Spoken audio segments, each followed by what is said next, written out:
பத்திரிகையாளர் நண்பர்களுக்கு எனது வணக்கத்தை நான் தெரிவித்துக் கொள்கிறேன். அதுவும் இல்லாமல் தமிழ் தேசிய சிந்தனை மற்றும் ஆர்வலர்கள் இங்கே வந்திருக்கீங்க. இப்போ தமிழகத்தில் மிக துரிதமாக எஸ்ஐஆர் ஸ்பெஷல் இன்டென்சிவ் ரிவிஷன் என்ற அந்த தீவிர திருத்த பட்டியல் அது நடைமுறையில் செயல்படுத்தி கொண்டிருக்கிறார்கள். இப்போ இதை தமிழ்நாட்டில் இருக்கக்கூடிய ஆளுங்கட்சி திமுக தாங்கள் எதிர்ப்பதாக அறிவிப்புகள் சொல்கிறார்கள். நாங்கள் அதற்கு எதிராக சட்ட போராட்டம் செய்வதாக சொல்லியிருக்கிறார்கள். டிவிகே போன்ற சில கட்சிகளும் அதை எதிர்ப்பதாக சொல்கிறார்கள். ஒரு சில கட்சிகள் பிரதான எதிர்க்கட்சியாக இருக்கக்கூடிய அதிமுக அதை ஆதரிப்பதாக சொல்லியிருக்கிறார்கள். பாமக போன்ற கட்சிகள் ஆதரிப்பதாக சொல்லியிருக்கிறார்கள். தமிழ்நாட்டில் இருக்கக்கூடிய கட்சிகளுக்குள்ள இதில் ஒவ்வொருத்தர் கட்சிகளும் ஒவ்வொரு மாதிரியான நிலைப்பாட்டை எடுத்துக்கொண்டு இருக்கிறார்கள். ஆனால் இந்த எஸ்ஐஆர் நடைமுறை என்பது தமிழகத்தில் நடைமுறைப்படுத்தப்பட்டால் இந்த தேர்தலில் வரும் தேர்தலில் ஒரு 6 மாதத்தில் வரப்போகுது நமக்கு தமிழ்நாட்டில் தேர்தல். அது நடைமுறைப்படுத்தப்பட்டால் நிரந்தரமாக தமிழ்நாடு நம்மளுடைய உரிமை தமிழர்கள் குறிப்பாக தமிழர்கள் நமது நில உரிமை, மொழி உரிமை, அரசியல் உரிமையும் இழப்பதற்கு ஒரு பெரிய வாய்ப்பாக இது இருக்கும். அது மட்டும் இல்லாமல் இந்த எஸ்ஐஆர் நடைமுறை என்பது மிக வேகமாக மிக துரிதமாக அவசர கதியில் நடைமுறைப்படுத்துறதுங்கிறது நிச்சயம் அரசியல் நோக்கம் கொண்டது. அதை விலக்கி பேசுவதற்கும் அதை பற்றியான தமிழக மக்களுக்கு அது சார்ந்த ஒரு விழிப்புணர்வை ஏற்படுத்தணுங்கிறதுக்காகத்தான் பத்திரிகையாளர்கள் உங்ககிட்ட நம்ம இதை முறையிட்டு வந்திருக்கிறோம். இன்றைக்கி ஏன்னா இந்தியாவுடைய ஒரு அசைக்க முடியாத ஒரு தூணாக பத்திரிகை தான் இருந்து வருகிறது. நடுநிலைத்தன்மையோடு இந்த தகவல்களை பொதுமக்களிடம் கடத்துங்கள். பொதுமக்கள் இங்கே பேசப்படக்கூடிய விஷயங்கள் சரியா தவறா, இதுக்கு பின்னாடி இருக்கக்கூடிய உண்மை என்ன அப்படிங்கிறத உணரணும். அடிப்படையில் நமது நாடு ஒரு ஜனநாயக நாடு, அதாவது மக்களாட்சி தன்மை கொண்ட நாடு. இங்கே இருக்கக்கூடிய அதிகாரம் என்பது மக்களிடம் தான் இருக்கணும். இங்கே பார்த்துக்கிட்டிங்கன்னா தமிழ்நாட்டில் மக்களுடைய அதிகாரம் என்பது இந்த எஸ்ஐஆரால் பாதிக்கப்படும். இதை நீங்கள் படிப்படியாக நம்ம அனலைஸ் பண்ணணும். எடுத்துக்காட்டுக்கு பார்த்திங்கன்னா பிஜேபி தான் இப்போ 3 முறையாக கடைசியாக ஆட்சி செய்து வருகிறார்கள். இதில் 2023 ஒரு திருத்தத்தை கொண்டு வருகிறார்கள். ஒரு நடைமுறை திருத்தத்தை அவர்கள் கொண்டு வருகிறார்கள். எதுலன்னா தேர்தல் ஆணைய பதவி நடைமுறை திருத்தம். அதாவது என்ன அப்படின்னா, உச்சபட்ச தேர்தல் அதிகாரியாக தேர்ந்தெடுக்கப்படக்கூடிய சீஃப் எலெக்ஷன் கமிஷனர் அவருடைய தேர்தல் முறையில் ஒரு பெரிய மாற்றத்தை பாஜக அரசு கொண்டு வந்தது 2023. இதுவே பார்த்தீங்கன்னா மக்களாட்சி தன்மைக்கு பெரிய எதிரானது. ஏன் அப்படின்னா அது வரைக்கும் சீஃப் எலெக்ஷன் கமிஷனரை எவ்வாறு தேர்ந்தெடுக்கப்பட்டு கொண்டிருந்தார்கள் என்று பார்த்தால் பிரைம் மினிஸ்டர் இருப்பார். அதுக்கு அடுத்து பார்த்தீங்கன்னா ஒரு சுப்ரீம் கோர்ட்டுடைய அதாவது தலைமை நீதிபதி அவர் இருப்பார். அதுக்கு அடுத்து எதிர்க்கட்சி தலைவர். இவங்க 3 பேராலையும் ஒரு மனதாக ஏற்றுக்கொள்ளப்பட்ட ஒரு நபரை அவர்கள் பரிந்துரைப்பார்கள். அவர் தான் தேர்தல் ஆணையத்துடைய கமிஷனராக இருப்பார்கள். இந்த முறையை பாஜக அரசாங்கம் வரும்பொழுது மாற்றுகிறார்கள். மாற்றத்தில் என்ன மாற்றத்தை கொண்டு வராங்கன்னா, இங்கே இருந்த சுப்ரீம் கோர்ட் ஜட்ஜை நீக்கிடுறாங்க. அவருடைய முடிவெடுக்கக்கூடிய தன்மையை நீக்கிட்டு அவருக்கு பதிலாக கேபினெட் மினிஸ்டர் ஒரு ஆளை உள்ளே கொண்டு வராங்க. அப்போ இதை நீங்கள் புரிந்து கொள்ள வேண்டியது என்னன்னு பார்த்தீங்கன்னா, இப்போ அது வரைக்கும் இருந்தது பார்த்தீங்கன்னா ஆளுங்கட்சி தரப்புலேருந்து ஒரு ஆள், எதிர்க்கட்சி தரப்புலேருந்து ஒரு ஆள், பொதுவான தரப்புலேருந்து ஒரு ஆள், 3 பேர். இங்கே ஒரு பேலன்ஸ் இருந்துச்சு. தேர்தல் ஆணையத்தை யார் வழி நடத்துறதுங்கிறது ஒரு பேலன்ஸ் வைக்கப்பட்டது. ஆனால் இங்கே பாருங்கள், இப்போ 2 தரப்பு ஆளுங்கட்சி தான் முடிவு பண்ணும். கேபினெட் மினிஸ்டர் கண்டிப்பாக ஆளுங்கட்சியை சார்ந்தவர் தான் ஒருத்தரை நியமிக்க போகிறாங்க. ஸோ ஆட்டோமேட்டிக்காக அமித்ஷா இப்போ இருக்காரு. அப்போ நீங்கள் புரிந்து கொள்ளுங்கள், தேர்தல் ஆணையத்திற்கான கமிஷனரை தேர்ந்தெடுக்கிற இடத்துலையே இவ்வளோ பெரிய ஒரு சமரசத்தை, மக்களாட்சிக்கு எதிரான ஒரு சமரசத்தை இந்தியா செஞ்சிருக்கு. இது எங்கேயுமே மக்களாட்சி தன்மைக்கு ஒரு சரியான பாதையாக இது கருதப்படாது. இப்போ இந்த மாதிரியான மாற்றங்களை செஞ்சதுனால இன்னைக்கு தேர்தல் ஆணையத்துடைய ஸ்திரத்தன்மை என்பது கேள்விக்குள்ளாக்கப்பட்டிருக்கிறது.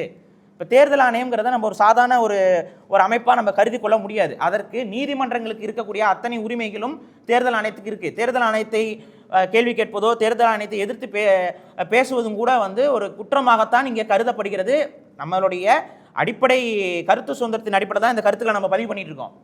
ஏன்னா இங்கே இருக்கக்கூடிய தனி மனித கருத்து சுதந்திரம் என்பது இங்கே இருக்கக்கூடிய நீதிமன்றங்களை விடவும் நீதிமன்றங்கள் நமக்கு அந்த அனுமதி கொடுத்துருக்கு. நம்ம கான்ஸ்டியூஷனல் ரைட்டாக அதை நம்ம கொடுத்துருக்காங்க. ஸோ இந்த கருத்தை நம்ம பதிவு பண்ணுறோம். அப்போ தேர்தல் ஆணையத்துக்கு இதுவரைக்கும் இருந்த முறைமையை மாற்றி இன்னைக்கு தேர்தல் ஆணையத்துடைய கமிஷனரை தேர்ந்தெடுக்கக்கூடிய முறைமை பாஜகவுடைய கைகளுக்கு சென்று விட்டது. இது ஒரு பெரிய ஆபத்தை இந்தியா முழுக்க நமக்கு உருவாக்கும். அதாவது நமது ஜனநாயக நாடு, டெமோக்ராட்டிக் கண்ட்ரி அப்படின்னு சொல்லக்கூடிய இந்தியா நாளை ஒரு சர்வாதிகார நாடாக மாறுவதற்கும் வாய்ப்பு உண்டு.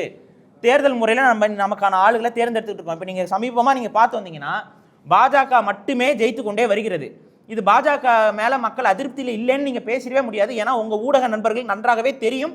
இப்போ பீகார் எலெக்ஷன்ல அவங்க பெரும்பான்மையாக ஜெயிச்சிருக்கிறாங்க. அந்த வெற்றி என்பது ஒரு பெரும்பான்மை வெற்றி. இப்போ பீகார் மக்கள் வந்து எல்லாரும் அதை ஏற்றுக்கொள்கிறார்கள்னு பார்த்தா பீகாரில் பெருந்திரளாக மக்கள் போராட்டம் நடந்து கொண்டிருக்கிறது.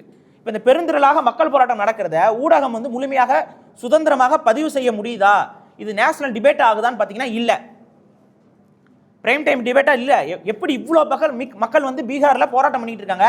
அது இங்கே இப்போ தமிழ்நாட்டில எல்லாம் செய்தி ஊடகங்களில் சும்மா ஒரு துணுக்காக தான் காட்டிட்டு போகிறாங்க. இத்தனைக்கும் தமிழ்நாட்டில் ஆளுங்கட்சியாக பிஜேபியை எதிர்க்கக்கூடிய ஒரு கட்சி தான் இருக்குது, திமுக தான் இருக்குது. திமுகவுடைய ஆட்சியில் இருக்கக்கூடிய இடத்துல கூட ஊடகங்கள் ஏன் இதை வந்து பெரிதுபடுத்தலை? அப்போ எங்களுக்கு ஒரு அச்ச உணர்வு இருக்கிறது. இந்தியா என்பது ஜனநாயக தன்மையிலிருந்து படிப்படியாக விலகி ஒரு சர்வாதிகார தன்மையை நோக்கி நகர்கிறதா? இன்னும் வரும் காலகட்டத்தில் தேர்தல் என்பது நடக்குமா நடக்காதா அப்படிங்கிற சந்தேகத்தை எழுப்புகிறது. இதில் மிக முக்கியமாக எஸ்ஐஆர் நடவடிக்கை என்பது அவசரகத்தில் தமிழகத்தில் நடைமுறைப்படுத்தப்பட்டால் இருக்கக்கூடிய பாதகங்கள் என்ன நம்ம பார்க்கணும். மிகப்பெரிய பாதகம் என்பது இதையும் வந்து பார்த்தீங்கன்னா அரசியல் கட்சிகளும் எதிர்கட்சிகளும் யாருமே வாய் திறக்க மாட்டேங்கிறாங்க. நாங்கள் எஸ்ஐஆர் எதிர்க்கிறோம்னு சொல்கிறவங்க கூட இந்த கருத்தியில் வாய் திறக்கிறது இல்லை. இப்போ தமிழ்நாட்டில் இருக்கக்கூடிய வட இந்தியர்களுடைய எண்ணிக்கை என்பது என்ன அப்படிங்கிறது தமிழக அரசுக்கே தெரியாது. தமிழக அரசு எந்த இடத்துலையும் வட இந்தியர்களோட வருகையை எத்தனை பேர் வராங்க, எத்தனை பேர் தங்கியிருக்காங்க, எந்தெந்த நிறுவனத்தில் வேலை செய்கிறார்கள்ங்கிறதுக்கு ஒரு அதிகாரப்பூர்வ அறிவிப்பு என்பது இல்லை கணக்கெடுப்பு என்பது தமிழக அரசு இதுவரைக்கும் எங்கேயுமே எடுக்கலை, எங்கேயுமே மக்கள்கிட்ட அறிவிக்கலை. ஒரு தோராய கணக்காக சுமார் 1 கோடி பேர் தமிழகத்திற்குள் வேற மாநிலங்கள்லேருந்து அண்டை மாநிலங்கள்லேருந்து வேலைக்கு வந்திருக்கிறாங்க. இதில் வட இந்தியர்களுடைய வருகை என்பது அதிகம். இப்போ இந்த 1 கோடி பேர் இப்போ தமிழ்நாட்டில் இருக்கிறாங்க. இப்போ தமிழ்நாட்டில் ஒரு சட்டம் இருக்குது. என்ன அப்படின்னு பார்த்தீங்கன்னா 2 வருஷத்துக்கு மேலே தமிழ்நாட்டில் நீங்கள் இருந்தீங்கன்னா அவங்களுக்கு பெர்மனன்ட் ரெசிடென்ட் கொடுக்கலாம்னு சொல்லி கலைஞர் கருணாநிதி காலகட்டத்தில் ஒரு சட்டத்தை கொண்டு வந்திருக்கிறார்கள். 2 வருஷம் ஒருவர் தமிழ்நாட்டில் தங்கியிருந்தால் அவருக்கான நிரந்தர இருப்பிடச் சான்றிதழை தமிழக அரசினால் ஒருத்தருக்கு கொடுக்க முடியும். ஒருத்தர் நிரந்தர இருப்பிடச் சான்றிதழ் வாங்கிட்டாரு அப்படின்னா அவரால் இங்கே ரேஷன் கார்டு வாங்க முடியும். இப்போ ரேஷன் கார்டும் கூட இப்போ வந்து நேஷனலைஸ் பண்ணிட்டாங்க. ஸோ அவர் அங்கே சான்று இல்லைனாலும் அவர் வாங்கிக்க முடியும். அது ஒரு விஷயம் இருக்குது. ஆனால் இதுவே தப்பு. முதல்ல வந்து ரேஷன் கார்டை நேஷனலைஸ் பண்ணும் பொழுதே இந்த மாநில உரிமை பேசக்கூடிய கட்சிகள் என்ன பண்ணிட்டு இருந்தாங்கன்னு நமக்கு தெரியல. இதுவே ஒரு நமக்கு எதிரானது. ரேஷன் கார்டை நேஷனலைஸ் பண்ண விட்டுருக்க கூடாது, விட்டுட்டோம். இப்போ என்ன ஆகுதுன்னு பார்த்தீங்கன்னா இங்கே 2 வருஷத்தில் வரக்கூடிய அத்தனை பேரும் வாக்காளர்களாக மாற முடியும். அப்போ இங்கே இருக்கக்கூடிய உங்கள் வீட்டுக்கு ஒரு பூச்சி வேலைக்கு ஒரு வட இந்தியர் வந்திருக்கலாம், வேறு ஏதோ ஒரு ஹோட்டல் வேலைக்கு வந்திருக்கலாம். 2 வருஷம் அவர் இங்கே தங்கியிருக்காருன்னா பெர்மனன்ட் ரெசிடென்ட் ஆயிருப்பார். இப்போ அவர் நினச்சா அவர் இங்கே வாக்காளராக மாறலாம். அதுக்கான முழுமையான அதிகாரம் அவருக்கு இருக்குது. தமிழக அரசு அது வழங்கி வச்சிருக்கு.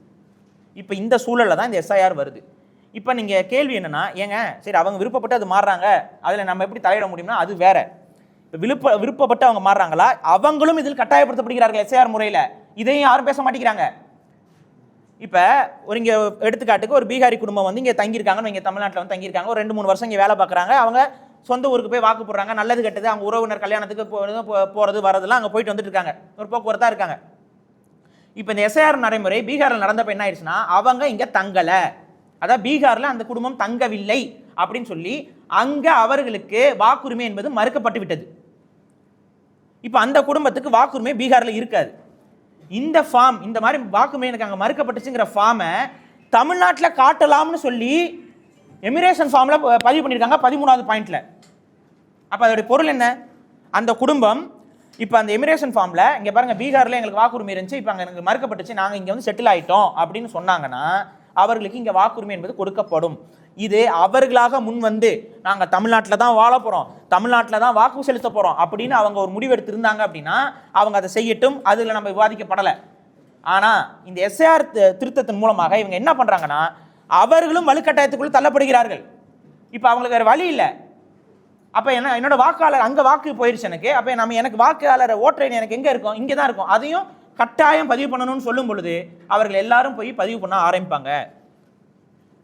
இப்போ நீங்கள் கவனிங்க, கிட்டத்தட்ட 1 கோடி பேர் இருக்கிறாங்க. இந்த 1 கோடி பேரில் குறைந்தபட்சம் எத்தனை வாக்காளர்கள் வட இந்திய வாக்காளர்கள் உள்ளே வருவாங்கன்னு பாருங்கள். இந்த வட இந்திய வாக்காளர்கள் தமிழ்நாட்டுடைய எந்த கட்சிகளுக்கு வாக்கு செலுத்துவாங்க நீங்கள் நம்புறீங்க? என்ன திமுக வாக்கு செலுத்த போகிறாங்களா, அதிமுக வாக்கு செலுத்த போகிறாங்களா, நாம் தமிழருக்கு வாக்கு செலுத்த போகிறாங்களா, டிவிகேக்கு வாக்கு செலுத்த போகிறாங்களா? எந்த கட்சி? எந்த கட்சிக்கு வாக்கு செலுத்த மாட்டாங்க. மாறாக அவர்கள் ஒன்னா பாஜக இல்லைன்னா காங்கிரஸ்ங்கிற தேசிய கட்சிகளுக்கு தான் வாக்கு செலுத்துவாங்க. அப்ப இத்தனை ஆண்டு காலம் மாநில சுயாட்சி பேசி வந்த மாநிலம்ங்கிறது தமிழ்நாடு, மொழி உரிமை பேசி வந்த மாநிலம் தமிழ்நாடு. இந்திய எதிர்ப்பு போராட்டத்தை முதன்மையாக நின்று நடத்தி மாநில மொழிகளுக்கு உரிமை வேண்டும்ங்கிறதுக்கு முன்னுதாரணமாக இருந்த மாநிலம் தமிழ்நாடு. இந்த வரலாறு என்ன ஆகும், நமக்கு என்ன ஆகும்னு கொஞ்சம் யோசிச்சு பாருங்க. நம்மளோட மொழி உரிமை என்ன ஆகும் முதல்ல? இப்போ இந்த 1 கோடி பேர்ல குறைந்தபட்சம் 60 லட்சம் பேர் தமிழ்நாட்டுடைய வாக்காளராக மாறிவிட்டார்கள் என்றால், அந்த 60 லட்சம் பேர் ஒன்னா கூடி ஒரு இடத்துல எங்களுக்கு ஹிந்தி பள்ளிக்கூடங்கள் வேணும், அரசு ஹிந்தி பள்ளிக்கூடங்கள் வேணும்னு சொல்லும் பொழுது உங்களுடைய இருமொழி கொள்கை என்ன ஆகும்? இந்த கேள்விகள் இருக்குது. அப்ப வட இந்தியர் வாக்காளர்களை வலுக்கட்டாயமாக தமிழ்நாட்டு தேர்தலுக்குள் அதுவும் அவசர கதியில் சேர்க்கக்கூடிய ஒரு மாபெரும் சதி திட்டம் தான் இந்த எஸ்ஐஆர். இந்த கருத்தை நானும் பார்க்கிறேன், எந்த அரசியல் கட்சியும் பேச மாட்டேங்குது, கடந்து போறீங்க. ஏன் அப்படின்னா, எங்க இதை பேசிட்டா அப்படி வரக்கூடிய பீகாரிகள் வாக்கு நமக்கு வராம போயிருமோ அப்படிங்கிற ஒரு அச்ச உணர்வுல இந்த தேர்தலில் பங்கு பெறக்கூடிய கட்சிகள் யாருமே இதை பத்தி பேச மாட்டேங்கிறாங்க. ஒரு பக்கம் என்ன சொல்றாங்க, எஸ்ஏஆரை நாங்கள் எதிர்க்கிறோம், ஆமா எதிர்க்கிறோம், ஆனா மறுபக்கம் எஸ்ஏஆர் ஃபார்மை வேகமா ஃபில் பண்ணுங்கிறாங்க. இது என்ன மாதிரியான எதிர்ப்பு? ஒரு செயல் திட்டம் வருது, அந்த செயல் திட்டத்தினால தமிழ்நாட்டுக்கு பெரிய ஆபத்து இருக்கு, தமிழர்களுடைய உரிமை பறிபோகுது, வாக்காளர்களாக நம்ம தமிழர்கள் இருப்போமா இருக்க மாட்டோம். இது வட இந்தியர்கள் வருவது மட்டும் கிடையாது, இன்னொரு பிரச்சனை இருக்கு. இப்போ தமிழ்நாட்டிலையுமே வேலை வாய்ப்புக்காக வெளிமாநிலங்களுக்கு போயிருக்கவங்க திரும்ப இங்கே வந்து வாக்கு போட்டுட்டு போயிட்டு இருப்பாங்க. இப்போ இவங்களுக்கு ஒரு கேள்விக்குறி, அந்த தேர்தல் அதிகாரி வீட்டுக்கு வர்ற நேரம் நம்ம இல்லைன்னா அது 3 முறை வருவாங்களாம். அது 3 முறை வந்துட்டாங்களா இல்லையான்னு நம்ம உறுதி செய்யணுமா? எப்படி உறுதி செய்ய முடியும்? அவர் நான் 3 முறை வந்த வீடு லாக்குடு, ஹவுஸ் லாக்குடுன்னு சொல்லிட்டா உங்களுக்கு வாக்குரிமை இல்லை. இப்போ எடுத்துக்காட்டுக்கு நான் சொல்கிறேன் பாருங்க, இப்போ தஞ்சாவூர்காரங்க, நீங்கள் தஞ்சாவூரில் உங்களுக்கு வாக்குரிமை இருக்குது. இப்போ நீங்கள் சென்னைக்கு வேலை வாய்ப்புக்கு வந்திருக்கீங்க, நீங்கள் ஏதோ தனியாக வந்திருக்கீங்க, அவங்க அப்பா அம்மாலாம் அவங்க கூட வந்து தங்கியிருக்கிறாங்க, இல்லை சென்னையிலே நீங்கள் செட்டிலும் ஆயிருக்கீங்க, ஆனால் வாக்கு போகிறதுக்கு உங்கள் சொந்த ஊருக்கு போயிட்டு வந்திருக்கீங்க. ஏன்னா உங்களுக்கு சொந்த ஊரில் வீடு இருக்குது, நிலம் இருக்குது, தோட்டம் இருக்குது, துறவு இருக்குது, நீங்கள் அந்த ஊருக்கு போயிட்டு வாக்கு போட்டு வந்துட்டு இருக்கீங்க. இனி இதை பண்ண முடியாது, இதை இனி பண்ண முடியாது. இது எந்த அளவுக்கு அரசியல் டெமோகிராஃபியை மாற்றுன்னு பாருங்கள். நீங்கள் எங்கே இருக்கீங்க அங்கே வாக்கு போட்டுக்கோங்கிறாங்க. உங்களுக்கு உங்கள் ஊர் நல்லா இருக்குன்னு நினச்சி வாக்கு போட்டுட்டு இருப்பீங்க, ஒவ்வொரு முறையும் போய் செலுத்திக்கிட்டு இருப்பீங்க. இப்போ அந்த 3 முறை நீங்கள் அங்கே இல்லை அப்படின்னா அவங்க அதிகாரிகள் வந்து கதவை தட்டி பார்க்கும்போது நீங்கள் இல்லை, அவங்க கதவை தட்டி பார்த்துட்டு தான் அதை சொல்லணும் அவசியம் கிடையாது.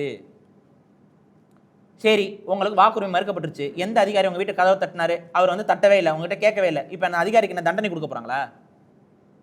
இந்த கேள்வி இருக்குல்ல. ஏங்க, இன்றைக்கே பணிச்சுமை காரணமாக ஒரு ஒரு ஒரு பெண் அதிகாரி, அரசு ஊழியர் தற்கொலை செஞ்சுக்கிட்டாங்க, ஒருத்தங்க தற்கொலைக்கு முயன்று இருக்கிறாங்க. இப்போ திரும்ப அரசாங்கம் என்ன சொல்லுது, 35,000 ரூபா கொடுக்குறோம், தேர்தல் பணிகளுக்கு போங்க அப்படிங்கிறாங்க. இப்போ தமிழக அரசோட நிலைப்பாடு என்ன? இதில் ஏதாவது ஒரு நிலைப்பாடு எடுத்திருக்கா? நாங்கள் எதிர்க்கிறோம்ங்கிறாங்க. தமிழக அரசு ஊழியர்களை தேர்தல் பணிக்கு நாங்கள் பயன்படுத்த மாட்டோம்னு ஒரு சட்ட தீர்மானத்தை கொண்டு வர, சட்டமன்றத்தில் ஒரு தீர்மானத்தை நிறைவேற்றுறதுக்கு தமிழக முதல்வரை எது தடுக்கிறது? எது தடுக்குது? இந்த கேள்வி இருக்குல்ல. இல்லை மறைமுக கூட்டணியில் இருக்கீங்களா? சந்தேகமாக இருக்கு. அமைச்சர் சேகர்பாபு வந்து ஒரு ப்ரெஸ் மீட்டில் பேசுகிறாரு, நீங்கள் ஒரு உண்மையான ஊடகம் அதை வெளியிட்டு விட்டார்கள்.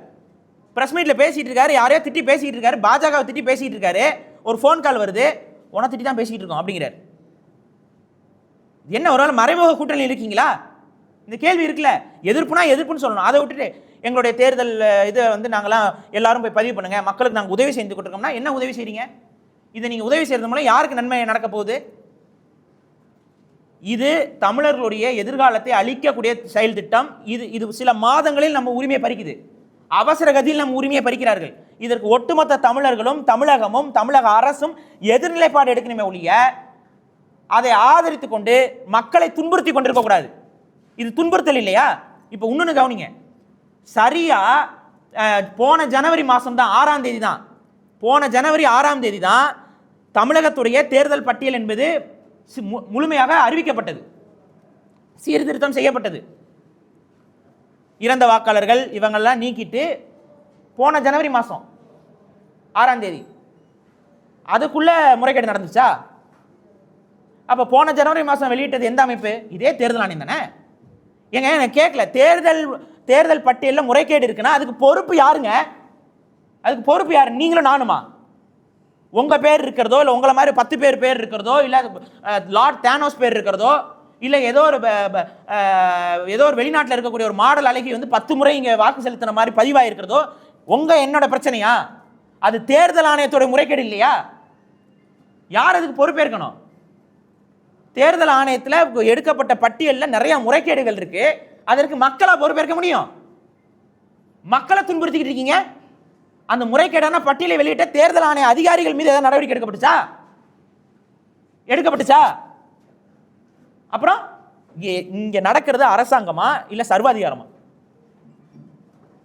இப்ப சரி, இந்த எமிரேஷன் ஃபார்ம் இதை கொடுத்து எல்லாரும் பதிவு பண்ணுங்க, உங்களுக்கு வாக்கு கிடைச்சிரும் அப்படின்லாம் சொல்லிட்டு இருக்காங்க. நம்ம ஆட்களும் வேக வேகமா அவசர அவசரமா போய் பதிவு பண்றீங்க. அவங்க நீங்க இங்க இருக்கிறதுக்கான சான்றிதழ் கேட்கறாங்க. இன்னொரு சான்று கேட்கறாங்க. என்னன்னா, போன முறை வாக்கு செலுத்தினதுக்கு சான்று. அது போன முறை நீங்க வாக்கு செலுத்தினதுக்கு என்ன சான்று சொல்லுங்க, எனக்கு தெரிஞ்சுக்க. எனக்கு உண்மையிலே தெரியல என்ன சான்று இது. இந்த மைய வைப்பாங்க, அது எத்தனை நாளைக்கு இருக்கும்? எத்தனை நாளைக்கு இருக்கு அந்த மைய? போன முறை வாக்கு செலுத்தி எந்த பூத்துல நீங்க போய் வாக்கு செலுத்தினீங்க? சரி, போன முறை நீங்க வாக்கு செலுத்தல, அதனால இந்த முறை உங்களுக்கு வாக்கு கிடையாதா? என்னங்க நடந்துட்டு இருக்கு இந்தியாவில்? என்ன கேட்குறாங்க? அடுத்து பிறப்பு சான்றிதழ். அந்த பிறப்பு சான்றிதழ்ல பேர் இருக்கணும். இப்பதான் சமீபமா, அதாவது ஒரு 2000ஆம் ஆண்டுக்கு பின்னாடி தான் பிறப்பு சான்றிதழ்ல பேர் போட்டு வழங்கக்கூடிய முறைமை கடைபிடிக்கப்படுது. அதற்கு இப்போ எடுத்துக்காட்டுக்கு இப்போ எங்கள் அப்பாவுக்கு எங்கள் அம்மாவுக்கு அவங்களுக்கெல்லாம் பிறப்பு சான்றிதழே இருந்தாலும் பிறப்பு சான்றிதழில் அவர்கள் பெயர் இருக்காது.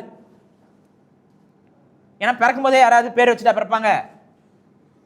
இப்போ நீங்கள் பிறக்கலாம், அடுத்த திமுக தலைவர், அடுத்த திமுக இளைஞரணி செயலாளர்னு இப்போ வேணா பிறக்கும் போதே பேர் வச்சுக்கலாம். ஆனால் அது நடைமுறை அல்ல. அப்போ பிறக்கும் போதே பேர் வைக்கிற நடைமுறை இல்லை நம்மக்கிட்ட. அப்போ 2000 ஆண்டுகளுக்கு முன்னாடி இருந்தவங்களுக்குலாம் பிறப்பு சான்றிதழ் கட்டாயம் அதில் உங்களோட பேர் கரெக்டாக இருக்கணும், ஆதாரில் இருக்கிற பேர் அப்படியே அதில் இருக்கணும்னு நான் கேட்கறது என்ன நோக்கம்? சரி, இல்லை என்ன பண்ணுவீங்க? அந்த மனிதன் இல்லையா?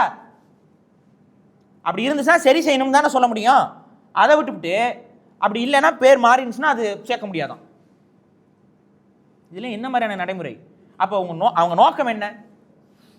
வட இந்தியர்கள் எல்லாத்தையும் இங்கே தமிழ்நாட்டுடைய வாக்காளர்களாக மாற்றிவிட்டு தமிழ்நாட்டில் இருக்கக்கூடிய வாக்காளர்கள் எவ்வளோக்கு எவ்வளோ தள்ளி விடணுமோ அவ்வளோக்கு எவ்வளோ தள்ளி விட்டுறலாம் அவசர கதியில் செய்யும்போது.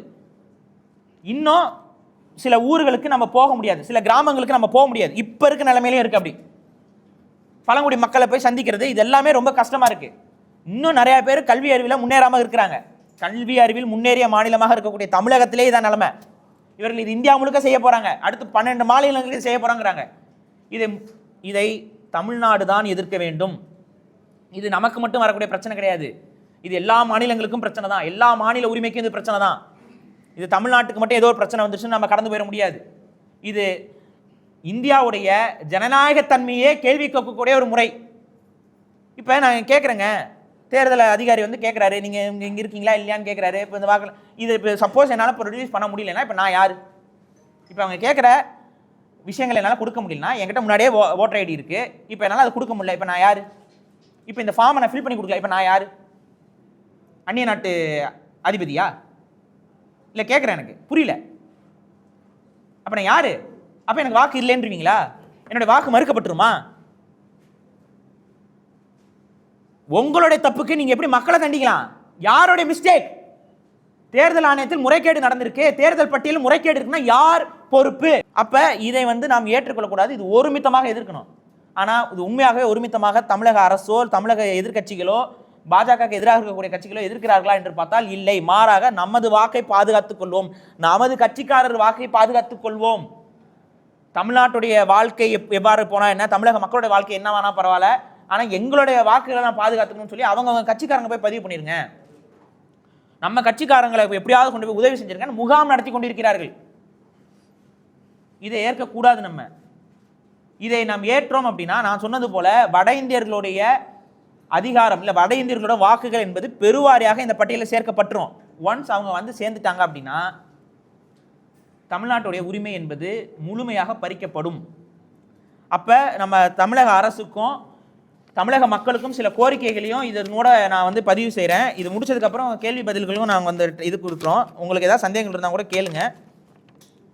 அடிப்படையில் வந்து பார்த்தீங்கன்னா, தமிழக அரசு எடுக்க வேண்டிய முடிவாக நாங்கள் பரிந்துரைப்பது என்ன அப்படின்னு பார்த்தீங்கன்னா, ஒரு சட்டமன்றத்தில் ஒரு தீர்மானத்தை தமிழக அரசு நிறைவேற்ற வேண்டும், தமிழக முதல்வர் நிறைவேற்ற வேண்டும். அது என்ன அப்படின்னு பார்த்தீங்கன்னா, தேர்தல் பணிகளுக்கு தமிழக அரசு ஊழியர்களை நாங்கள் வற்புறுத்த மாட்டோம், நாங்கள் பங்கு பெற செய்ய மாட்டோம்ங்கிற அரசு முடிவாக தீர்மானமாக தமிழக அரசு எடுக்க வேண்டும். இவ்வாறு எடுத்தால் மட்டும்தான் அது நீங்கள் உண்மையாக எதிர்க்கிறீர்கள் என்று பொருள்.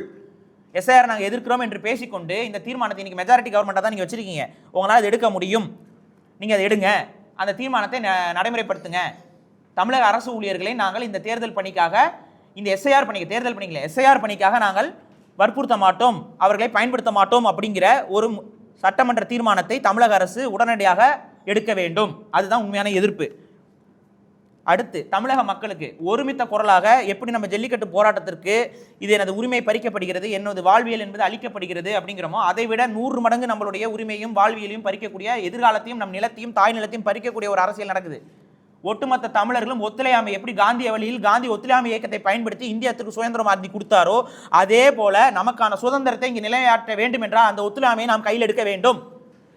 எமிரேஷன் ஃபார்மை எங்களால் ஃபில் பண்ண முடியாது, நாங்கள் இதுக்கு கம்பைல் ஆக மாட்டோம், உங்கள் தப்பு எங்கள் மேலே திணிக்காதீங்க, உங்கள் தப்பு எங்கள் மேலே திணிக்காதீங்க தான் சொல்லணும். இந்த எமிரேஷன் ஃபார்மை ஃபில் பண்ணி கொடுத்துக்கிறீங்கன்னா அவங்களுடைய அதிகாரத்திற்கு நீங்கள் அடிபணிகிறீர்கள் என்று பொருள். இது உங்களோட தேர்தல் உரிமையையும் உங்களுடைய உரிமையும் உங்களுடைய எல்லாத்தையுமே அழிச்சிடும். இந்த ஒத்துழையாமையை நாம் கையில் எடுத்து தான் தீர வேண்டும். ஒரு செகண்ட் யோசிச்சு பாருங்க, 6.5 கோடி வாக்காளர்கள் இது வரைக்கும் பதிவாயிருக்கக்கூடிய தமிழகத்தில் இந்த எஸ்ஐஆர் முறைமையில் தமிழக மக்கள் பங்கு பெறவில்லை என்றால் 2 கோடி வாக்கோ இல்லை 3 கோடி வாக்கு தான் பதிவாகுது அப்படின்னா இந்த எஸ்ஐஆர் என்பது தூக்கி எறியப்படும், தூக்கி வீசப்படும். மக்கள் ஒருமித்த இடத்துல நிற்கணும். எந்த அரசியல் கட்சியும் உங்களுக்கு துணை நிற்காது. நான் மக்களுடைய பிரதிநிதியாக தான் வந்து பேசிக்கிட்டு இருக்கேன், மக்களுக்காக தான் பேசுகிறேன். மக்கள் நாளைக்கு ஒரு பெரிய பாதிப்பை சந்திக்க கூடாதுங்கிறதுக்காக தான் பேசுறேன். இதனால் எங்களுக்கு என்ன பாதிப்பு வந்தாலும் பரவாயில்லைங்கிற ஒரு முடிவோடு தான் வந்து பேசிக் கொண்டிருக்கிறோம். யாராவது இதை பேசி ஆகணும். இதை பேசுவதால் எங்களது குரல்கள் நறுக்கப்படும், நசுக்கப்படும். இதுல மாற்றுக்கருத்தில், ஏன்னா இந்தியா ஒரு சுதந்திர நாடாக இல்லை. தனி மனித கருத்து சுதந்திரத்துக்கு இந்தியாவில் இடம் இல்லை. இது ஒரு சர்வாதிகார தன்மையில போய்கிட்டு இருக்கு. இதை எதிர்த்து குரல் கொடுத்து தான் தீர வேண்டும். அதனாலதான் மக்கள்கிட்ட இந்த விஷயத்தை சொல்றேன். நீங்கள் இந்த நடைமுறைக்கு உடன்பட்டு விட்டீர்கள் என்றால் உங்களுடைய எதிர்காலத்தை யாராலும் காப்பாற்ற முடியாது. இந்த நடைமுறைக்கு எதிராக தமிழக மக்கள் ஒன்று கூட வேண்டும், ஒருமித்தமாக முடிவெடுக்க வேண்டும். உங்களுக்கு சந்தேகம்னா எவ்வளவு கேள்விகள் வேணாலும் கேளுங்க, அரசாங்கத்தின் மீது அத்தனை கேள்விகள் கேளுங்க. ஒரே ஒரு கேள்வி, பீகாரில் நடக்கிற எலெக்ஷனை பற்றி தமிழ்நாட்டுடைய எமிரேஷன் ஃபார்ம்ல ஏன் பதிவு வரணும்? 13வது பாயிண்ட்ல ஏன் எலெக்ஷன் கமிஷன் அதை அறிவிச்சிருக்கு? இதுக்கு ஒரு பதில் சொல்ல முடியுமா? அப்போ வட இந்திய வாக்காளர்களை கொண்டு வருவதுதானே இவரோட தலையாய நோக்கமா இருக்கு. வட இந்திய வாக்காளர்கள் இங்கே வருவது தமிழக மக்களுக்கு சரியா? திருப்பூர்ல என்ன கொடுமைகள் நடந்திருக்குன்னு உங்களுக்கு பார்த்துட்டு தான் இருக்கீங்க. வட இந்தியர்களால் நடக்கக்கூடிய பிரச்சனை காவல்துறையால் கண்டுபிடிக்க முடியுதா? தமிழக காவல்துறைக்கு எவ்வளவு பிரச்சனை நடக்கு தெரியுமா? தமிழக காவல்துறை அதிகாரிகளை அடிச்சிருக்காங்க வட இந்தியர்கள். என்ன பண்ண முடியுது உங்களால? 1 கோடி வட இந்தியர்கள் இங்கே வந்து குடியாகி விட்டார்கள், வாக்குரிமை பெற்று விட்டார்கள் என்றால் அவர்கள் 1 கோடி பேர் ஒன்னா நிற்பான். ஆனா தமிழர்கள் இங்கே சாதியாக நிற்போம், மதமாக நிற்போம், கருத்தியலாக நிற்போம், திராவிடம்பா ஒருத்தன் தமிழம்பா ஏதோனா பிரிஞ்சு நிற்போம். ஆனா அவர்கள் அத்தனை பேரும் வடவர்களாக ஒன்றாக நிற்பார்கள். எங்க போய் நிற்கும்? நமக்கு முழுமையா அழிஞ்சிரும். அதனால ஒத்துழையாமை காந்தி கையில் எடுத்து அதே ஒத்துழையாமையை ஒட்டுமொத்த தமிழக மக்களும் கையில் எடுக்க வேண்டும். இந்த எதேச்சி அதிகார போக்கு பிஜேபி ரொம்ப வேகமா நடைமுறைப்படுத்திக்கிட்டு இருக்கு. அதுக்கு எதிராக தனி மனிதனாக யாராலும் என்னால முடியாது, உங்கள் ஒவ்வொருத்தரும் தனியாக முடியாது. ஆனால் நாம் அனைவரும் ஒன்றாக ஒருமித்த குரல் முடியாது அப்படின்னா முடியாதுதான். நோ மீன்ஸ் நோ இப்படிங்கிற ஒரு இடத்துல நில்லுங்க. இரண்டாவது, மக்களாட்சியுடைய உண்மையான தன்மையை நிலைநாட்ட வேண்டும் என்றால் இவிஎம் மிஷின்களை தவிர்த்து பழைய வாக்குச்சீட்டு முறைகளை நாம் கொண்டு வர வேண்டும். இவிஎம் மிஷினுக்கு நீங்க 1000 சப்பக்கட்டு கட்டினாலும் அது ஒரு எலக்ட்ரானிக் டிவைஸ். ஒரு எலக்ட்ரானிக் டிவைஸ் என்பது ஒரு ப்ரோக்ராமின் அடிப்படையில் மட்டுமே இயங்கக்கூடிய தன்மை கொண்டது. அந்த ப்ரோக்ராமை உங்களாலையும் என்னாலையும் கண்ணால் பார்க்க முடியாது. அந்த ப்ரோக்ராமுடைய உள்ளடி வேலைகள் பலவை செய்ய முடியும். அந்த ப்ரோக்ராம் பதிவு செய்யும் போது கரெக்டாக காமிச்சிட்டு டிஸ்பிளேல வேற மாற்றி காட்டணும்னு உள்ள ஒரு மாற்றத்தை கொண்டு வந்தால் சாத்தியப்படும். ஒரு 500 டெஸ்டிங்க்கு கரெக்டாக ரிப்போர்ட்டை காட்டுன்னு சொல்லிட்டு அடுத்த 500 டெஸ்டிங்க்கு மேலே ரிப்போர்ட்டை மாற்ற முடியும். இது எல்லா ப்ரோக்ராம் பண்ண அத்தனை நபர்களுக்கு தெரியும். தமிழகத்தில் இல்லாத ஐடி ஊழியர்கள் கிடையாது, ப்ரோக்ராமர்ஸ் கிடையாது. உங்க அத்தனை பேருக்கு இந்த உண்மை தெரியும். ஆனால் பயப்படுறீங்க. தேர்தல் ஆணையம் இவிஎம்ஐ புறந்தள்ள வேண்டும். தமிழக மக்கள் இவிஎம்க்கு எதிராக நிற்க வேண்டும். உங்களுடைய ஜனநாயகத்தை காக்க வேண்டும் என்றால் வாக்குச்சீட்டு, நீங்கள் சொல்லுவீங்க வாக்குச்சீட்டு இதெல்லாம் வந்து நிறைய பிரச்சனையானனால தான் இவிஎம் கொண்டு வந்தாங்க. அது பொட்டியவே மாற்றிடுறாங்க. அன்றைக்கி பொட்டியை மாற்றுறாங்க, ஏன்னா அன்றைக்கி சிசிடிவி இல்லை நமக்கு. இன்றைக்கி சிசிடிவியை லைவ் ஃபுட்டேஜில் போட முடியும், 24/7 லைவ் நாங்கள் காட்ட முடியும். மக்கள்கிட்ட காமிச்சிட்டு போயிருங்க, லைவ் கொண்டு போட்டு விட்ருங்க. வாக்கு போட லைவ் கொண்டு போடுங்க. லைவ் கொண்டு போட்டால் மக்களுடைய உளவியல் மாறும். சரி, ரெக்கார்ட் பண்ணிக்கோங்க, அந்த லைவை ரெக்கார்ட் பண்ணிக்கோங்க. தேர்தல் முடிஞ்சதுக்கப்புறம் அதை லைவ் ஆக்குங்க, வரலாம்ல.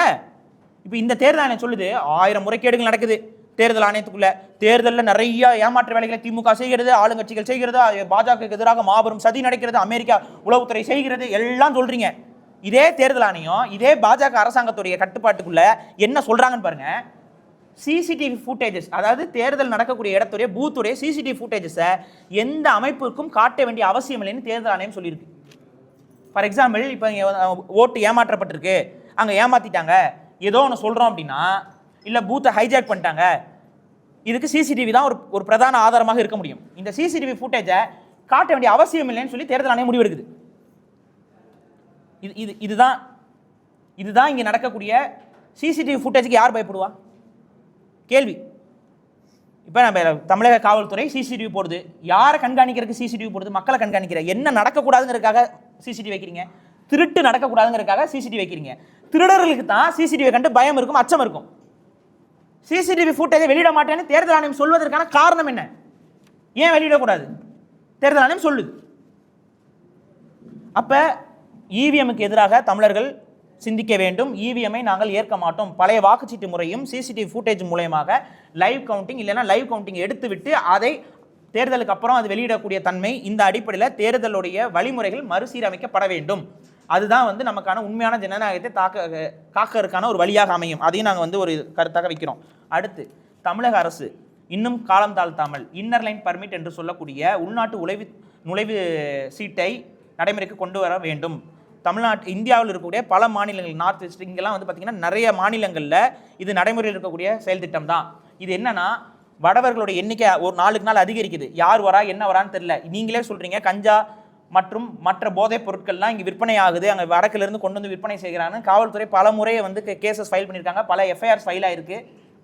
வட இந்தியாவிலேருந்து திருட்டு கேஸ் ஃபைல் ஆகிருக்கு, பெண்கள் பாதிப்புக்குள்ளாக இருக்கிறாங்க, இது எல்லாமே கேஸ் ஃபைல் ஆகிருக்கு. முறைகேட அங்கே குற்றம் செய்து குற்றத்தை செஞ்சுட்டு இங்கே வேலை பார்க்குறவங்க இருக்கிறாங்க. அதனால் அங்கே இருக்கக்கூடிய வழக்குகள்லேருந்து தப்பிக்கிறாங்க. இந்த மாதிரியான பல பிரச்சனைகள் நம்ம இங்கே நடைமுறையில் சந்திக்கிறோம். இதெல்லாம் தடுக்கிறதுக்கான ஒரே வழி இன்னர் லைன் பர்மிட் தான்.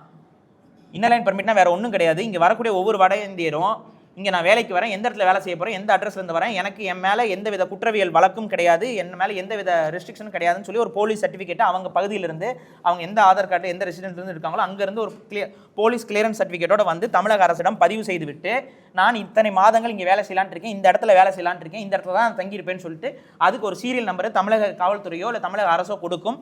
அதன் அடிப்படையில் அவங்க இங்கே வேலை செய்யலாம்.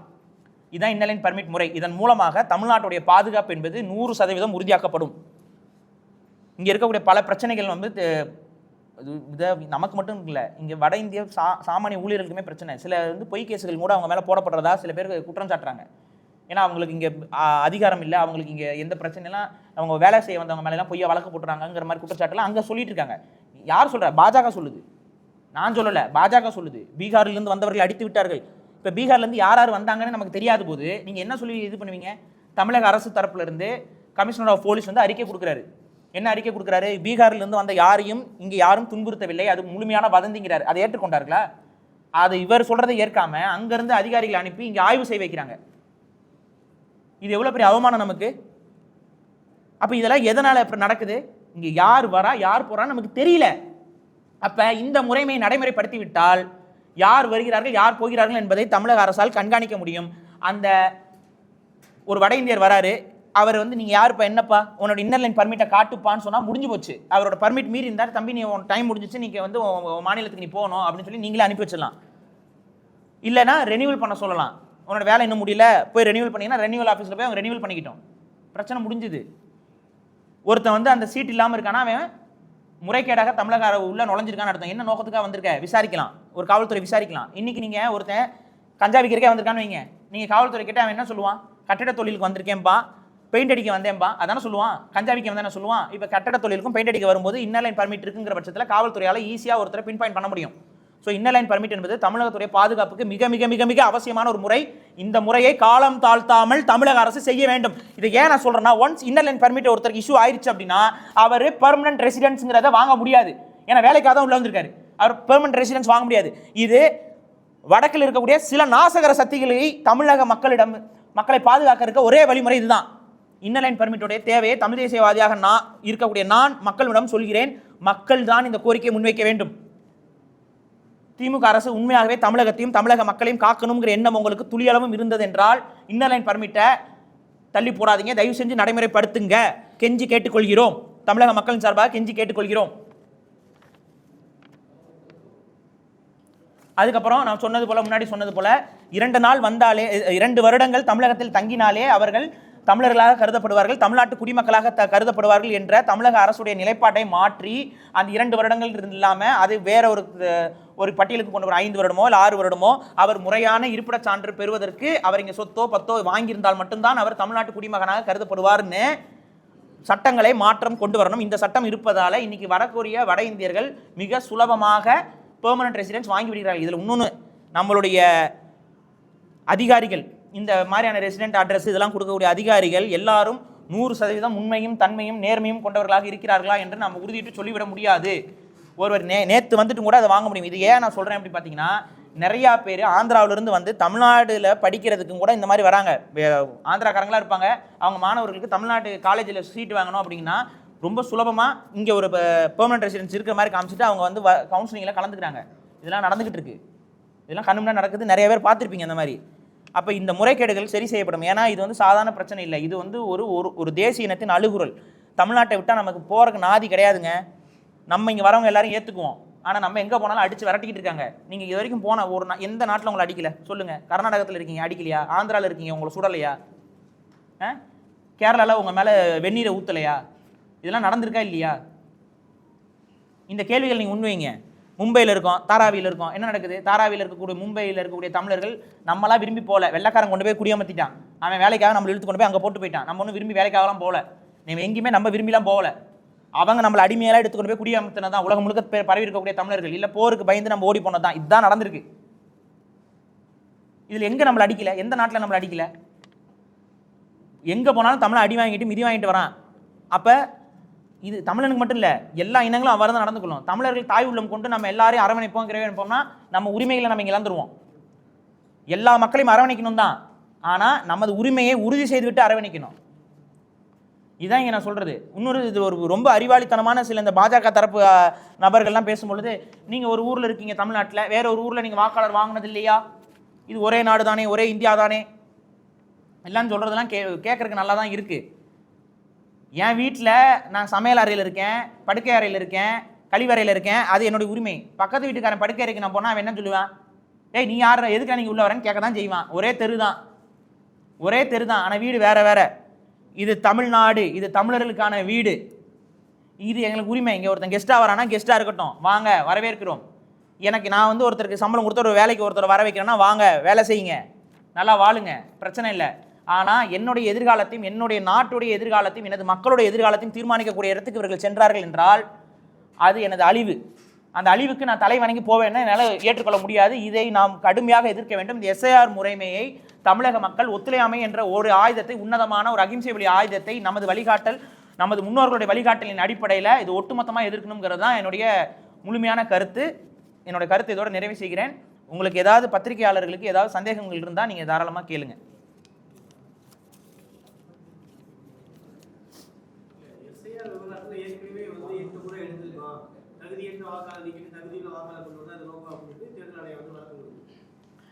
இது ஒவ்வொரு ஆண்டுமே வந்து SSR வேற SIR வேறுங்க. இதில் நிறைய பேர் குழப்பிக்கிறாங்க. SSR தான் எப்பவுமே நடக்கும். இது இப்போ நடக்கிறது SIR, இன்டென்சிவ் ரிவிஷன். இன்டென்சிவ் ரிவிஷன்னா மொத்தமாக அழி. எடுத்துக்காட்டுக்கு சூரி புரோட்டா திங்கிறாரு கடையில், சூரி புரோட்டா திங்கும் போது கணக்கு வச்சுக்கிட்டே இருக்கிறது அப்படிங்கிறது SSR. இப்போ புரோட்டா கணக்கு தப்புன்னு சொன்னோடனே சூரிய என்ன சொல்லுவார்? அதெல்லாம் செல்லாது, முதல்ல இருந்து நான் சாப்பிட்றேன் பாருல, அதுதான் SIR.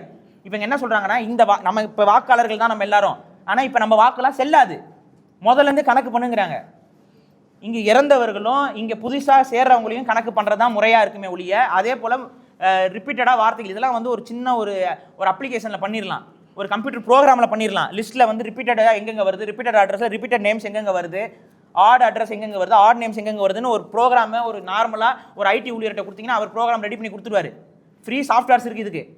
இதை செய்யறதுக்கு இல்லாமல் கணக்கை ஃபுல்லாக நான் புது கணக்கு எழுதுறேங்கிறது இவங்களுடைய நோக்கம் என்னன்னா, புதிய வாக்காளர்களை இங்கே சேர்க்க வேண்டும். புதிய வாக்காளர்கள் என்று அவர்கள் கருதுவது யார் அவர்களுக்கு வாக்குப்படுவார்களோ, யார் பாரத் மாதா கி ஜெய் என்று சொல்கிறார்களோ அவர்களை வாக்காளர்களாக தமிழகத்தில் அமர்த்துவதற்கான ஒரு சதி திட்டம் தான். எஸ்எஸ்ஆர் வேற, எஸ்ஐஆர் வேற. இதுக்குள்ள நம்ம குழப்பிக்க வேண்டாம். தேர்தல் ஆணையம் ஒவ்வொரு முறையும் எஸ்ஐஆரை இப்போ நடைமுறைப்படுத்து. எஸ்எஸ்ஆர் தான் நான் சொன்னேன்ல, ஜனவரி 6ஆம் தேதி எஸ்எஸ்ஆர் நடந்திருக்கு. 12 மாசம் கூட முழுமையா முடியல, அதுக்குள்ளே திரும்ப எதுக்கு எஸ்ஐஆர்? அப்ப அந்த எஸ்எஸ்ஆர் எதுக்கு நடத்துனீங்க? எதுக்கு அரசாங்கத்துடைய காசை வேஸ்ட் பண்ணீங்க? இதுதான் கேள்வி.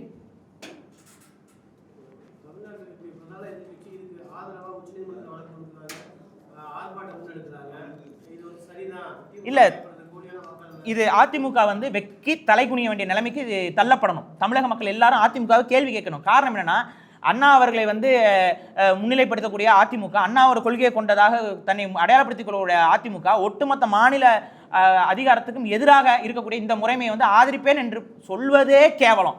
அதை வழக்கு வேற போய் போடுவது அதை விட கேவலம்.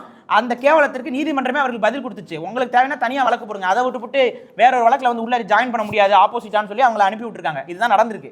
ஸோ இங்கே என்ன பார்த்தீங்கன்னா, அதிமுக செய்கிறது பச்சை தமிழின துரோகம். எடப்பாடி பழனிசாமி அவர்கள் தன்னுடைய அதிகாரத்தை காப்பாற்றிக் கொள்ள வேண்டும் என்பதற்காக, தன்னுடைய கட்சியில அதிகாரத்தை காப்பாற்றிக் கொள்ள வேண்டும் என்பதற்காக இந்த மாதிரி வளைந்து கொடுத்து நெளிந்து கொடுத்தால் அவருடைய நம்பகத்தன்மை வந்து உடைத்தெறியப்படும்.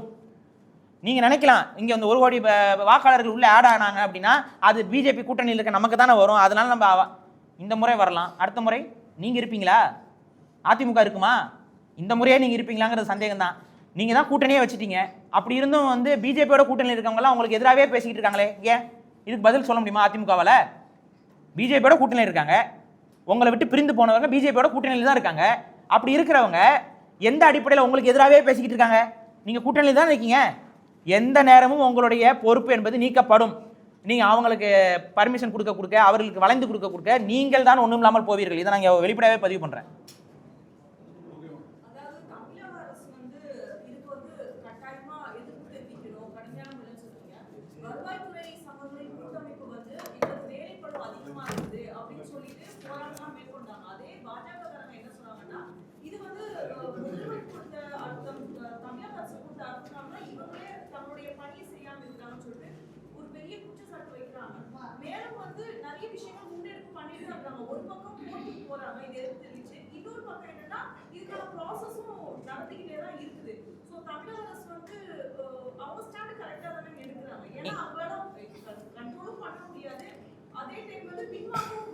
இல்லை, இங்கே தமிழக அரசு நான் சொன்னதை செஞ்சால் தான் அது சரியான ஸ்டாண்டாக நாங்கள் பார்க்க முடியும், மக்கள் பார்க்கணும்.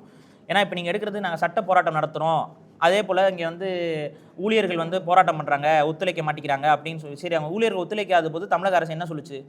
அது உங்கள் விருப்பம்னு சொல்லிச்சா? இல்லை, மாறாக நீங்கள் ஒத்துழைக்கலைன்னா உங்கள் மீது நடவடிக்கை எடுக்கப்படும் தான் சொல்லியிருக்காங்க. அதுக்கப்புறம் வந்து தேர்தல் ஆணையம் வந்து அவர்களுக்கு அதிக சம்பளம் கொடுக்குறோம்னு ஒப்புதலும் கொடுத்துருக்கிறார்கள். இது வந்து வெளிப்படையாக காசுக்காக அப்படிங்கிற மாதிரி நினைக்கிறாங்க. காசு கொடுத்துட்டா ரத்தம் சிந்திடலாமா? இப்போ ஒருத்தங்க பணிச்சுமையின் காரணமாக தற்கொலை செஞ்சுட்டாங்க. இப்போ அந்த 35,000 ரூபா கொடுத்துட்டா அவங்க தற்கொலை செய்யாமல் இருந்திருப்பாங்க நீங்கள் சொல்ல வரீங்களா? இதுதான் கேட்கணும் நம்ம தேர்தல் ஆணையத்தை பார்த்து. தற்கொலை செய்கிற அளவுக்கு அங்கே பணிச்சுமை அதிகரிக்குதுங்கிறத நீங்கள் பார்க்கணும். எவ்வளோ காசு கொடுத்தாலும் அந்த பணிச்சுமையை ஒரு மனிதனுக்கு நம்ம கொடுக்கலாமா? நான் கேட்குறேன், எதுக்கு இந்த அவசர கதி? ஏன் இதே எஸ்ஐஆர் தேர்தலுக்கு அப்புறம் பண்ணுங்க, இல்லை ஒரு வருஷத்துக்கு முன்னாடி நீங்கள் பண்ணியிருக்கலாம். உங்கள் கையில் தானே கவர்மெண்ட் இருந்துச்சு. இப்போ தான் உங்களுக்கு ஞானோதயம் வந்துச்சா? தேர்தலுக்கு முன்னாடி இந்த அவசர கதியில் தான் உங்களுக்கு ஞானோதயம் வருமா? அப்போ இது வந்து முழுக்க இது அரசியலாகத்தான் பார்க்கப்படும். இன்னொன்று, நாங்கள் வழக்கு போட்டிருக்கோம், வழக்காடுறோம் அப்படி இதை நீங்கள் பாருங்கள். ஆதார் கார்டு வந்துச்சு, ஆதார் கார்டு வந்தப்போ அது மேண்டேட்ரி கிடையாது அப்படின்னு சொல்லி சொல்கிறாங்க. மத்திய அரசும் அதான் சொல்லிச்சு. ஆனால் எல்லா மக்களும் திணிக்கப்பட்டாங்க. இல்லை, ஆதார் கார்டு கட்டாயம் எடுக்கணும்னு ஒரு பக்கம் சொல்லப்பட்டு இருந்துச்சு. ஆதார் கார்டுக்கு எதிராக வழக்கு நடந்துச்சு கோர்ட்டில். அந்த கோர்ட்டில் சுப்ரீம் கோர்ட்டில் என்ன சொன்னாங்கன்னா, ஆதார் இஸ் நாட் மேண்டேட்ரின்னு தான் தீர்ப்பு கொடுத்தாங்க. சுப்ரீம் கோர்ட் ஆஃப் இந்தியாவோட தீர்ப்பு இன்னும் இருக்குது. ஆதார் என்பது கட்டாயம் இல்லை, தேவைப்பட்டால் வாங்கிக்கோ, இல்லைன்னா விட்டுக்கோன்ட்டாங்க. ஆனால் எல்லாரும் அவசரப்பட்டு நம்ம வாங்கினதுனால இன்றைக்கி ஆதார் வந்து மேண்டேட்ரி இல்லைன்னு சுப்ரீம் கோர்ட்டே சொன்னாலும் அது மேண்டேட்ரியா இல்லையா? இப்போ எனக்கு இருக்குது, உங்களுக்கு இருக்குது, எல்லாருக்கும் இருக்குது, எல்லோரும் எடுக்க வச்சுட்டாங்க. இதுதான் நடக்கும். இப்போ நாளைக்கு எஸ்ஐஆர் வந்து தேவையில்லைன்னு சொல்லி எஸ்ஐஆர்லாம் நடத்தி முடிச்சதுக்கப்புறம் உயர்நீதிமன்றத்தில் எங்கேருந்து தீர்ப்பு வந்தாலும் சுப்ரீம் கோர்ட்லேருந்து தீர்ப்பு வந்தாலும் என்ன அதான் நடத்தி எடுத்தாச்சே, கணக்கு எடுத்தாச்சே, அதான் பதிவாயிருச்சு, இனிமேல் என்ன? ஸோ கண்கட்ட பின் சூரிய நமஸ்காரங்கிற கான்செப்டில் தான் அது போய் நிற்கும். இதை எதிர்க்கணும். இந்த நடைமுறையை ஒரு பக்கம் நடத்தி விட்டுட்டு அதுக்கு வந்துட்டு அப்புறம் வந்து நாங்கள் பார்த்துக்குறோம் அப்படின்னு சொல்கிறது வந்து ஏதோ ஒரு கூட்டு சதியாக தான் நான் பார்க்குறோம். தமிழக மக்களுடைய உரிமையை பறிக்கக்கூடிய ஒரு கூட்டு சதியாக தான் இது பார்க்கப்படுங்கிறதா இங்கே பதிவு செய்கிறேன்.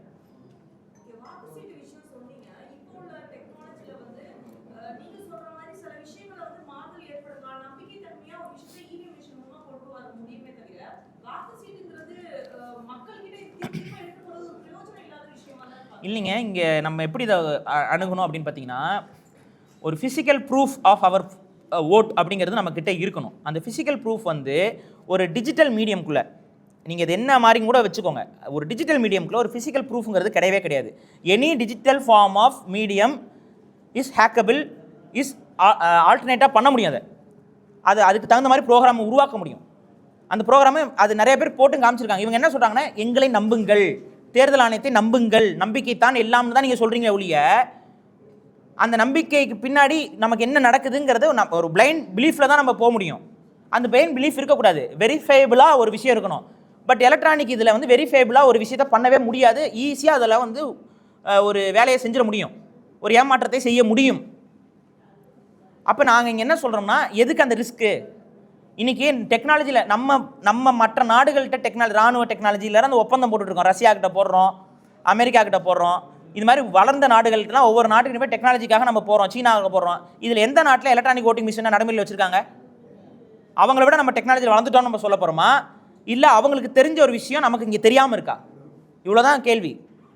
இப்போ நம்ம வச்சுருக்க எல்லாருடைய ஃபோனும் ஹேக்கபிள் தான். எந்த கம்பெனி ஃபோனாக இருந்தாலும் சரி, இட் இஸ் ஹேக்கபிள். அதனால தான் சொல்ல, தெரியாமல் ஒன்று அமைக்கிட்டிங்கன்னா அது வந்து உங்களோட பணம் போயிடுது. இன்றைக்கி பணம் போதா இல்லையா? பேங்க்குடைய அக்கௌண்ட்ஸ்லேருந்து பணத்தை திருடுறாங்களா இல்லையா? ஒரு சின்ன தவறு நடக்கும்போது, ஒரு சின்ன பிரச்சனைகள் நடக்கும்போது, இவ்வளோதான் விஷயம். அப்போ எலக்ட்ரானிக் பேஸ் மீடியமை வந்து நம்ம முழுமையாக அங்கீகரிக்க முடியாது, ஆதரிக்க முடியாது. நம்மளுடைய பழைய வாக்குச்சீட்டு முறை என்பது தான் ஓரளவுக்கு ஸ்திரத்தன்மை கொண்டது. அன்றைக்கி அந்த ஸ்திரத்தன்மை இல்லாமல் போனதுக்கு நமக்கு வீடியோ இந்த மாதிரியான ஆதாரங்கள் கிடையாது. ஆனால் இன்றைக்கி வந்து இன்னைக்கு இருக்கக்கூடிய சர்வேலன்ஸ் டெக்னாலஜி ரொம்ப அதிகமாக வளர்ந்துருக்கு. அன்றைக்கி பார்த்தீங்கன்னா ஒரு காவல் அதிகாரியோ 2 காவல் அதிகாரியோ போட்டிருப்பீங்க, அவங்ககிட்ட காசு கொடுத்துட்டாலோ இல்லை அவங்கள மிரட்டிட்டாலோ அதை சாத்தியப்படுத்திடலாம். ஆனால் இன்றைக்கி சிசிடிவி ஃபுட்டேஜில் வச்சுக்கோங்க, சிசிடிவி சர்வேலன்ஸில் வச்சுக்கோங்க. இன்றைக்கி மக்கள் ஒவ்வொருத்தருக்கிட்டையும் ஃபோன் இருக்குது, எல்லார்கிட்டையும் ஃபோன் இருக்குது, அதில் எல்லாருக்கிட்டையும் கேமரா இருக்குது. பல ஆயிரம் கண்களால் இந்த உலகம் பார்த்து கொண்டு இருக்குது. யாரும் அப்படி ஏமாற்றிட முடியாது. ஸோ ஆகவே இன்றைக்கி இருக்க டெக்னாலஜியில் நம்ம வாக்குச்சீட்டு முறைமைக்கு போடுறது தான் இந்த ஜனநாயகம் என்பது காக்கப்படும். நான் இங்கே பேசி கொண்டு இருப்பது என்பது ஏதோ எனக்கோ அப்படிலாம் இல்லை, இந்த நாட்டுடைய எதிர்காலத்துக்காக நான் பேசிக்கிட்டு இருக்கேன். இந்த நாடு என்பது நல்லவர்களால், நேர்மையானவர்களால், மக்களால் ஆளப்பட வேண்டும் என்றால், மக்களுடைய விருப்பத்திற்கு ஏற்ப இந்த நாடு ஆளப்பட வேண்டும் என்றால் அது வாக்குச்சீட்டு முறைமையில் தான் சாத்தியம். இவிஎம்ல சந்தேகத்திற்குரியதே அப்படிங்கிறது தான் என்னுடைய இறுதி கருத்து.